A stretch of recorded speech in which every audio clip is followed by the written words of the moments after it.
একটা ছোট শহরে থাকতো সাহসী মেয়ে মারিয়াম। অন্ধকারকে সে কখনো ভয় পেত না, বরং সে ভাবত যদি ভূত থাকেই তবে ওদের সাথে বন্ধুত্ব করা যায়। মারিয়াম,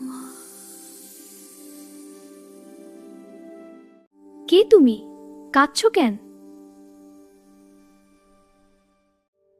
আমি ছোট ভূত, সবাই আমাকে দুষ্টু ভাবে। তুমি কি করেছো? আমি এক ছেলের ব্যাগ লুকিয়ে দিয়েছিলাম মজা করার জন্য, কিন্তু ওর পরীক্ষার খাতা ছিল ভেতরে। তুমি জানো, ছোট ভুলও বড় কষ্ট দিতে পারে। আমি কি এখন ঠিক করতে পারি? অবশ্যই পারো। ভুল করলে সেটা ঠিক করার সাহস থাকতে হয়। আমি বুঝেছি, মজা করার আগে ভাবতে হয়। চল, এটা ছেলেটার বাড়িতে দিয়ে আসি। হ্যাঁ চলো। এই যে রাখলাম এখানে। ওয়াও, আমার ব্যাগ, ইয়েপি। মনে রাখবে, ভুল করলে সেটা স্বীকার করা দুর্বলতা নয়, এটা সাহস।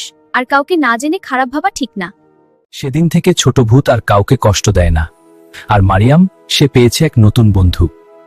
তোমরা কি কখনো ভুল করে পড়ে ঠিক করেছো? কমেন্টে লিখে জানাও। আর মারিয়াম আর ছোট ভূতের আরো গল্প দেখতে সাবস্ক্রাইব করো।